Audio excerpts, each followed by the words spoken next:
Joining a Facebook group or creating one of your own seems to be an integral part of having a business Facebook page.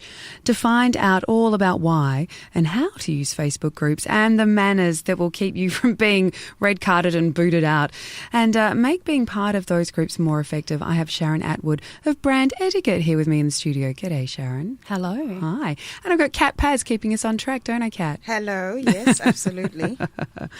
Now, Sharon, Facebook groups, where do they come from?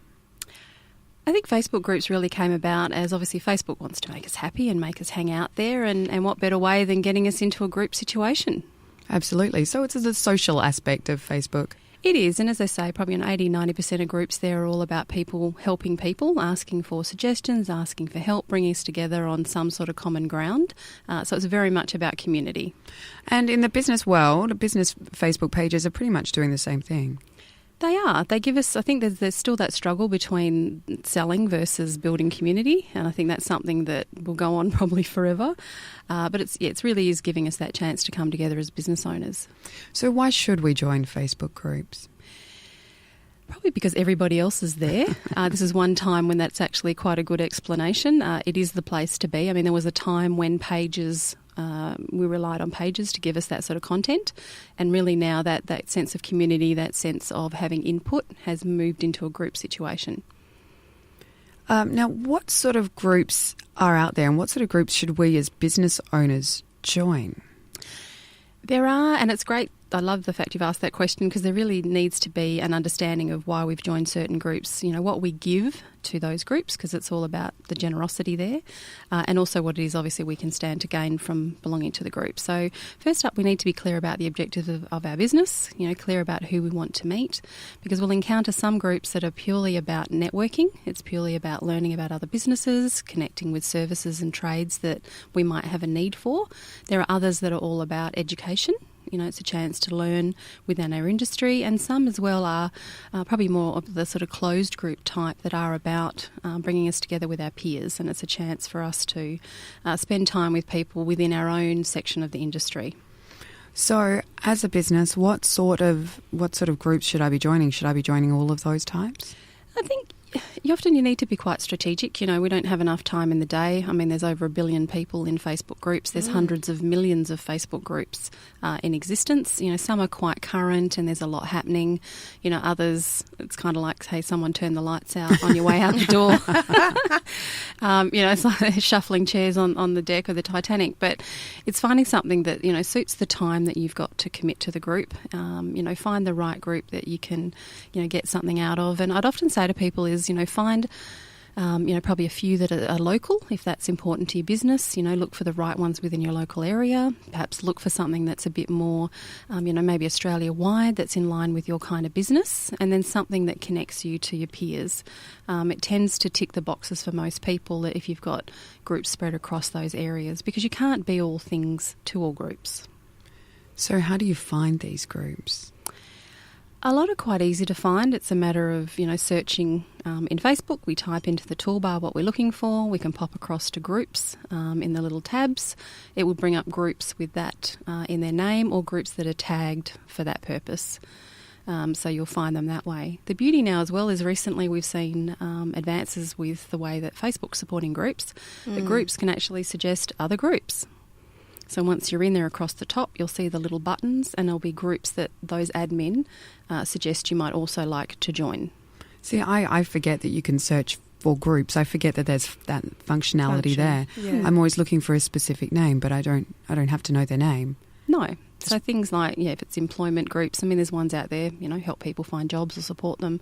You can search, locality-wise if you're looking for a particular place, and it'll bring up groups with that. Easy. Okay, that's made our that's just, wow. I'm always looking for specific names or for people to recommend groups to me because I don't know, but I kind of forgot that you're allowed to search. You can sit down and have a search. It's handy if you're looking for things in a particular location. It's a handy way to find those groups. And other people can invite you as well. Yeah. And I normally accept those, and that's my way of checking it out without actually kind of searching and trying to find out who's the admin. Or I follow the admins.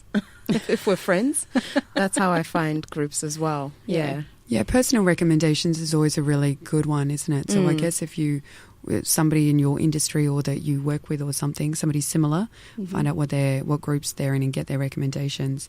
How do we join a group?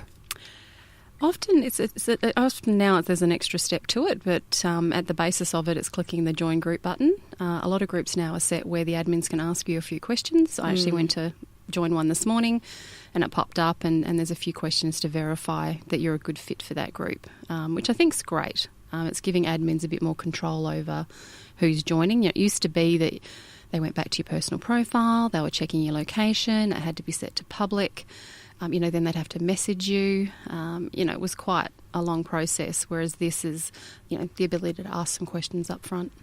Now, I admin for a couple of groups and I've just set the questions, and for people who wonder about those questions and wonder if it's like an invasion of privacy or I don't want to tell you, it makes it so much easier to accept people to groups if they've answered the questions, because the people that have answered the questions, I just go, accept, yeah, no, accept. And the other people are just left lingering because I can't be bothered going to their profile and doing the research. That's so true. And honestly, if you don't want to play before you even come into the room, then what are the chances that you're going to contribute and be part of that support and community? You can't, like you said, switch off the lights. Who wants to be in a dark room by themselves? And I personally think if you're on Facebook, you're there to socialize. You're there to participate. So privacy, really don't join. It is, and I'd love to know, the figures of how many people get confronted by those questions and think, oh, I won't. Because I think, as Kat's saying there, it's that introduction to the fact that this is an active group. We care about who's in this group. So I think people who are looking to join every group just to sort of spam them, I do believe that sort of process would turn them off, because it's really alerting them to the fact that this is a group we care about. This is a group with some standards. And I'd like to think that those people would perhaps not join after that. Yeah, that's a great point. So if you see the questions, it's a great indicator, not that people are interested in you, but they're keeping all the other people that aren't so involved in groups out, which is, that's right, sorting the wheat from the chaff. Because then there's more fun, isn't there, like in supporting each other. And I found that I've left some groups where I just feel it's toxic, and then other groups where people are really happy to help. So it does take trial and error, but I agree with Sharon, it's very strategic what you do. Okay, let's talk about this strategy. So what do you mean by strategic and strategy, and what should we be doing? I think from this point there is a difference, obviously, joining groups for the sake of our business, either for our personal growth within our business, to be able to give back to our business community or contribute back to our peers. That sort of thing. It's finding the right place to do that. It's different than organising or joining a group that's a cooking group or like the local school P&C, those kind of things. We're really just joining those groups because we have that common interest, we have the desire for that content, and that is deemed to be the best way for us to get that content. Whereas I think in other aspects you need to look and think, is this a group I can contribute to? Do I have time? Is this the right audience for me? And the flip side of that is that, ultimately what goes around comes around is the expectation in that. Okay, am I giving or am I taking? That's what I'm doing to this group. I want to be both. I want to give and a taker in this group. Well, that's the thing where it needs to sit, and we see too many people sort of. I heard a great term, they called it the drive-by poster. I think it sets up a great visual. These people that just come in, dump their post, run away, don't contribute at all. And there's a lot of groups out there now that have that sense of, you need to post first. You need to help somebody. You need to do something before you ask. And that's the culture. So, and a lot of groups, they're very upfront with what their rules are. They're very upfront with what their expectations are. And that's what makes a quality group. Oh, that's another thing, the rules. It's not quite obvious on Facebook, on the groups, that there are rules. And I've seen a few people getting burnt, literally, where someone just goes, read the rules, love. But it's like, oh, I didn't know there were rules, and that poor person gets done for doing it. Yeah, it is. And I suppose that's the thing at the moment. Sometimes they're within the about section, on that right-hand side. Okay. But that's a long section that's often wrapped up, so you've got to read it to the end. Other than that, most groups now I'll see will have a pinned post at the top which covers out their expectation. You know, they may in the banner photograph, you know, have a thing, you must read the pinned post before you read. And I think it comes down to another thing, that if you're going to get involved, you've got to have that sense of awareness. It's not enough to just jump in. You know, most groups now, they'll have some rules, they'll have a pinned post, something's there. You need to actually read it. And I guess you can also just scroll down as well and get a sense of the feel of the group, what's going on. Yeah. Now, a lot of these groups also seem to have dedicated posting days. So Winning Wednesday and whatever it is, and Monday you throw up your events. And how do we work effectively with those kind of days? With clients, when I'm working with my clients around engagement and how they're going to contribute to groups, often we'll work with a simple Excel spreadsheet. And if there are how many of a groups they're looking at contributing to, we'll actually, you know, I'll encourage them, we get started, pop it into an Excel spreadsheet, get an idea of, you know, the days that you can post, the days that you like. Just so that you get that feel that if you strike a certain day where you think, well, I've got something to share today, I really need to ask a question today, you can go through those groups and see which is the one where I can ask that question today and it's allowed. It also gives you the chance to jot down the vibe of the group, make a note about who the admin is, what page are they from, because it will tell you now the page it's attached to. But you're just building up that sort of background over time of the group. But I sort of find that way too, you know, if you've got an event to post and you think, oh, yep, it's Wednesday in this group, it saves waiting another week to have to think about it. You know, whereas you're thinking, because a lot will have, Wednesday seems to be a big share day for events. Often groups have that Friday free-for-all kind of thing. But it just means at a snapshot you can see, you know, where you're contributing, how you're sharing, when you can ask, what you can put out there. So I think there is a need now to keep track of groups, and I've just found that's an effective way to do it. For those who haven't seen them and don't use groups, what we're talking about is on certain days the admin or someone will put a post like, okay, great, it's Event Wednesday. So if you've got an event coming up, put the link in the comments below, and off you go and check out other people's stuff. So some etiquette around that, because this drives me bananas. It does. I think that's another thing with the groups is when it's the requirement is post under this post, just do that. You know, other groups will say, feel free to create your own post and use the hashtag Tech Tuesday, that kind of thing. So again, you need to be clear about how to do that. If everyone's merrily posting on one post and it's a common thread, the benefit of those is if you get sick of it, you can turn it off. You know, you can turn off notifications for the post. You don't need to see it anymore. Whereas if they're separate, you know, it can crowd your feed. So it's another thing where, you know, the etiquette there is to follow those rules. Often admin know, you know, I mean, there's groups out there with, you know, tens of thousands of people in an average group. So I think that's where the rules come about, is to make it enjoyable for people, mean that we can contribute but not get overwhelmed. Absolutely. And, you know, as well as just posting or commenting under those kind of, you know, Event Wednesday or Free For All Friday, whatever it is, they're commenting under those posts. What else do we need to do to those posts to, you know, be good Facebook group citizens? It does feel like a citizenship, doesn't it? Yeah, it does. It's its own little island. It is an island within the group. Because you do get kicked off. Yeah, you do. Oh, you can. And, I mean, they can turn you off as well. Admin now can, you know, decide you can't speak for a week. Oh, really? Naughty. You are red carded. So that's what happened. So you can get placed in the naughty corner. But there's things like that. It's about, you know, posting something that's of quality to the group.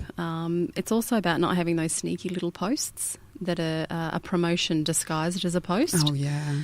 That people think no one can actually realise. You know, the whole, I've written this blog, do you think this title's any good? You know, backlink my business page. How's this graphic? Do you think this logo is any good? You can read between the lines when people are really about self-promotion and they're trying to skirt around the rules of the group. So I think, you know, be upfront with why you're there. If it's not the group for you to promote or it's the wrong day, wait. Don't disguise it as something that it's not, because people can see that. It's the same as people who create one bit of content and then dump it in 20 groups. And people who are in those groups with you see it 20 times. So that's a bit irritating as well. That's the thing with Perth; it's so small, so you gotta switch it up a bit, show a bit of effort. And I learned that as well, that the feedback you get or the engagement of the post, somehow the algorithm kind of punishes you. It's like negative marking, you know. Well, you can get blocked for it as well if you're. It comes up as spam. So if you post the same thing in group after group after group, and you don't personalise it, someone just has to sort of report it as spam. Facebook picks it up that you've dumped it in 20 groups. I know half a dozen people in the last month that have done that and have got blocked for, say, 48 hours from posting in groups because of doing that.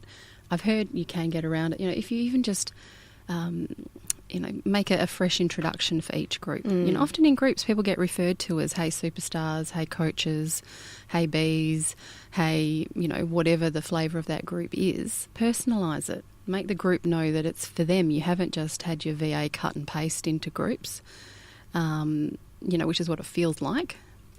And it does keep Facebook off your back as well. Otherwise, it does look like spam. One group that I belong to, they say, you can post comment under this post, but, and they put this in their post, but you must comment on 3 other people's comments, you know. Oh, that's nice. Yeah. So that keeps the vibe happening. And because a lot of people do the drive-by, not even posting, drive-by commenting, they will comment and then they just leave it and go. And I see these social media ladders, for instance. Here's my comment, here's my social media site, and there's no likes, there's no clicks, there's no nothing. True. Yeah. They've just been dumped and run and they're not going back over them.